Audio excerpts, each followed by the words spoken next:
देख सकते हैं आप मुकाम में मैच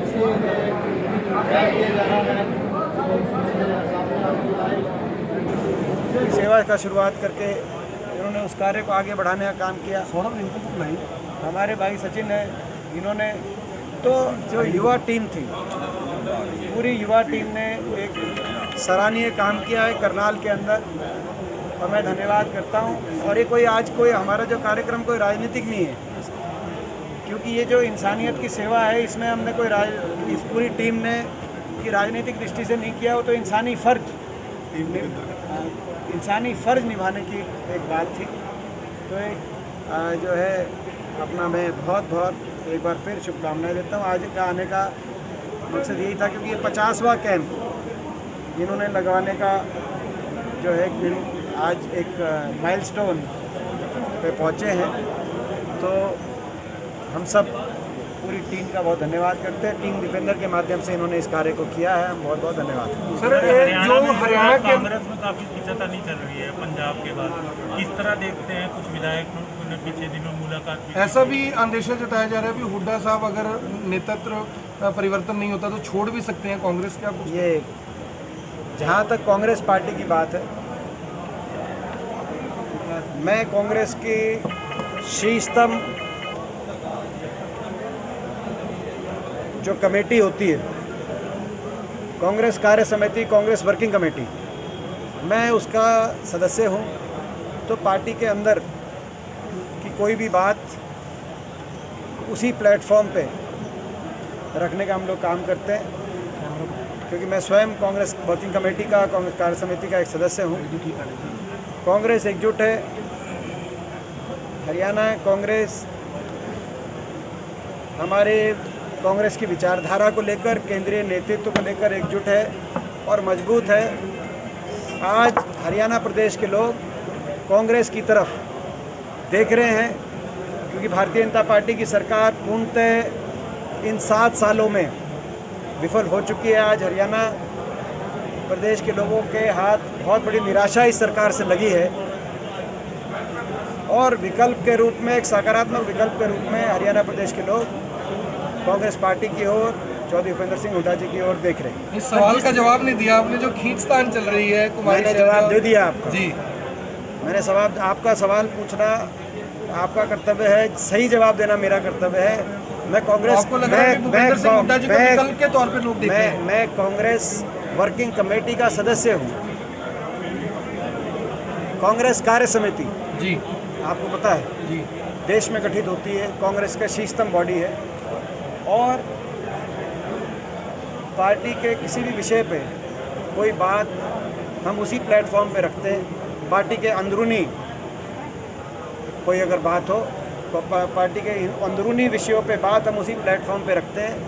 जहाँ तक हरियाणा प्रदेश की बात है, मैंने जैसे पहले कहा, कांग्रेस अपने राष्ट्रीय नेतृत्व विचारधारा को लेकर पूर्णतः एकजुट हरियाणा प्रदेश में, और हरियाणा प्रदेश के लोग आज कांग्रेस पार्टी की ओर, चौधरी भूपेंद्र सिंह हुड्डा जी की ओर देख रहे हैं, एक सकारात्मक विकल्प को देख के, क्योंकि भारतीय जनता पार्टी की सरकार पूर्णतः विफल हो चुकी है। सर, पेट्रोल डीजल के दाम लगातार बढ़ रहे हैं। आज हरियाणा में भी पेट्रोल 100 रुपये को पार कर गया है। किस तरह से देखते हैं? लोग त्राही कर रहे हैं, सरकार सुनने को तैयार नहीं है। गैस के जो दाम है वो 850 रुपये सिलेंडर को छू गए हैं, डीजल 100 रुपये पर पहुंचने वाला है, लेकिन किसी तरह की कोई, आप लोग प्रदर्शन भी कर रहे हैं लेकिन असर नहीं लग रहा। सरकार असंवेदनशील भी है, और ये बहरी भी सरकार हो चुकी, क्योंकि लोगों की, जनता की आवाज़ इन तक नहीं पहुंच पा रही, और अब मुझे लगता है बेशर्म भी हो चुकी है। जले पे नमक छिड़कना एक कहावत है। ये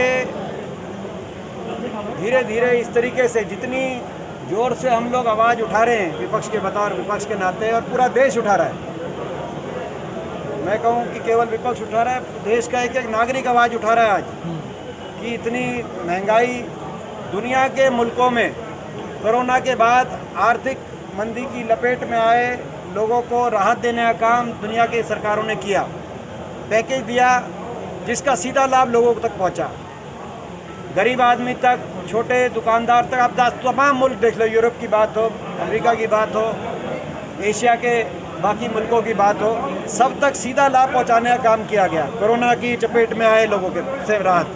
हमारे देश में हमारी भारत सरकार ने घोषणा तो करी 20 लाख करोड़ के पैकेज की, मगर उसमें से कितना आप लोगों की जेब में पहुंचा, क्या राहत मिली, किसी को भी मिली हो तो आप बताएं। राहत की बजाय यहाँ पर तो पेट्रोल, डीजल, गैस के सिलेंडर और खाद के कट्टे का रेट बेइंतहा रिकॉर्ड दर पे बढ़ाने का काम हुआ। राहत की बजाय जनता पे और ज़्यादा चोट मारने पहुंचाने का काम इस सरकार ने किया। तो इसकी गलत आर्थिक नीति, मैंने संसद में भी मैं बोला था कि इनकी नीति इस तरह की है कि ये जनता की ये लेऊ सरकार है, लेऊ सरकार। आपको याद होगा संसद के अंदर जो मैंने कही थी, ये देऊ सरकार नहीं, ये जनता को देने में नहीं, जनता की जेब से लेने में विश्वास करती है, लेऊ सरकार है। ऐसी सरकार आ गई है। आरोप लगते थे भ्रष्टाचार के। एक हद होती है निर्दयता की, कठोर दिल होने की भी एक हद होती है, क्योंकि ये जो 7 महीने से देश का किसान आंदोलन कर रहा है, वो देश का किसान है, वो कोई उसके साथ जो बर्ताव जैसा किया जा रहा है, वो देश के किसान के साथ ऐसा बर्ताव कोई भी सरकार करेगी, एक ऐसी कल्पना ही नहीं की जा सकती। और तो और इन्होंने किसान की मांगों को मानने से मना किया, किसान मानने से इनकार किया जा रहा है। हाँ, फिर वही कह रहा हूँ, किसानों की मांगों को मानने से मना किया, फिर किसान को किसान मानने से मना किया, उस किसान को आतंकवादी, अलगाववादी, माओवादी, खालिस्तानी, कांग्रेसी, हर तरीके के नाम देने का काम किया, और अब किसान को इंसान मानने से भी इनकार किया। लगभग 500 लोगों की जानें कुर्बान हो चुकी इस आंदोलन में, जो अपने धरनों पे बैठे थे, जिन्होंने अपनी जान कुर्बान कर दी, मगर उनके प्रति संवेदना का एक शब्द, सहानुभूति का एक शब्द, छोटा मोटा एक्सीडेंट भी हो जाए तो देश में मंत्रियों के ट्विटर खड़कने लगते हैं, उनको भी दर्द होता है, हमें भी दर्द होता है। कहीं देश में कोई छोटा मोटा कोई किसी की अगर त्रासदी हो जाए, उनको भी दर्द होता है, हमको भी दर्द होता है। ट्विटर्स पे हर जगह संवेदना के, सहानुभूति के संदेश आते हैं, मगर किसानों के लिए संसद में हम 19 से दोबारा संसद शुरू है। पिछले सत्र में, सारे सत्र में मैं कहता रहा, कोई एक आदमी खड़ा होकर कम से कम सहानुभूति व्यक्त करे इन किसानों के प्रति। आप किसान को ना किसान की मांग मान रहे, ना किसान को किसान मान रहे, ना किसान को इंसान मान रहे, मगर सरकार के कानों पर जू तक नहीं रहेगी। अब 19 से सेशन दोबारा शुरू होगा, 19 जुलाई से, और सेशन के पहले ही दिन मैं किसानों की बात को लेकर दोबारा उठाने का काम करूंगा। सेशन के पहले दिन सरकार ये ना भूले, सरकार ये मत समझे कि ये सरकार भूल जाएगी तो देश की संसद में कुछ ऐसे लोग नहीं आएंगे जो सरकार से जवाब नहीं मांगेंगे। कोई हमारी पूरी पार्टी, कांग्रेस पार्टी भी मांगेगी, और मैं भी पहले दिन ही किसान के मुद्दे को संसद में उठाने का काम करेंगे। सरकार है वो भ्रष्टाचार के मुद्दे पर गई थी, लेकिन करनाल में हर बार पाक साफ, हुड्डा साहब निकल के आए हैं। 7 साल से लगातार बीजेपी हमें निशाने पे जो रख रही है, उससे स्पष्ट है कि आज भारतीय जनता पार्टी कैसे भी ना कैसे करके, शाम दाम दंड भेद हर प्रकार की राजनीति करके, हुड्डा साहब की बढ़ती लोकप्रियता से घबराते हुए उनको रोकने के लिए हर प्रकार के साजिश षड्यंत्र रचने में लगी हुई है। मगर मुझे विश्वास है, हर बार की तरह जो है पाक साफ भी निकलेंगे और मजबूती से हुड्डा साहब निकलेंगे। दीपेंद्र जी, सुप्रीम कोर्ट के जज तक